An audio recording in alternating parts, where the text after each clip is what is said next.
ॐ नमस्ते गणपतये त्वमेव प्रत्यक्षं तत्त्वमसि त्वमेव केवलं कर्तासि त्वमेव केवलं धर्तासि त्वमेव केवलं हर्तासि त्वमेव सर्वं खल्विदं ब्रह्मासि त्वं साक्षादात्मासि नित्यं ऋतं वच्मि सत्यं वच्मि अवत्वं माम् अववक्तारम् अवश्रोतारम् अवदातारम् अवधातारम् अवानूचानमवशिष्यम् अवपश्चातात् अवपुरस्तात् अवोत्तरात्तात् अवदक्षिणात्तात् अवचोर्ध्वात्तात् अवाधरात्तात् सर्वतो मां पाहि पाहि समन्तात्। त्वं वाङ्मयस्त्वं चिन्मयः त्वमानन्दमयस्त्वं ब्रह्ममयः त्वं सच्चिदानन्दाद्वितीयोऽसि त्वं प्रत्यक्षं ब्रह्मासि त्वं ज्ञानमयो विज्ञानमयोऽसि।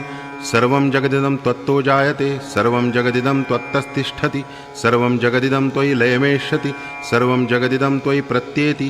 त्वं भूमिरापो नलो निलो नभः त्वं चत्वारि वाक्पदानि त्वं गुणत्रयातीतः त्वमवस्थात्रयातीतः त्वं देहत्रयातीतः त्वं कालत्रयातीतः त्वं मूलाधारस्थितोऽसि नित्यं त्वं शक्तित्रयात्मकः त्वां योगिनो ध्यायन्ति नित्यं।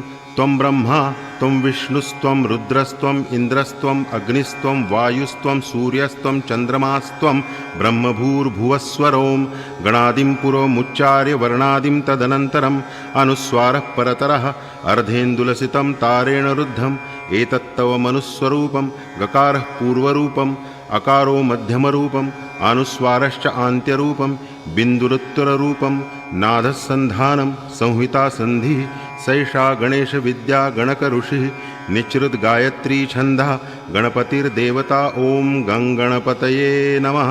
एकदन्ताय विद्महे वक्रतुण्डाय धीमहि तन्नो दन्ती प्रचोदयात्। एकदन्तं चतुर्हस्तं पाशमं कुशधारिणं रदं च वरदं हस्तैर्बिभ्राणं मूषकध्वजं रक्तं लम्बोदरं शूर्पकर्णकं रक्तवाससं रक्तगन्धानुलिप्ताङ्गं रक्तपुष्पैः सुपूजितं भक्तानुकम्पिनं देवं जगत्कारणमच्युतम् आविर्भूतं च सृष्ट्याद्यौ प्रकृतेः पुरुषात् परम् एवं ध्यायति यो नित्यं स योगी योगिनां वरः। नमो व्रातपतये नमो गणपतये नमः प्रमथपतये नमस्तेस्तु लम्बोदराय एकदन्ताय विघ्ननाशिने शिवसुताय श्रीवरदमूर्तये नमः।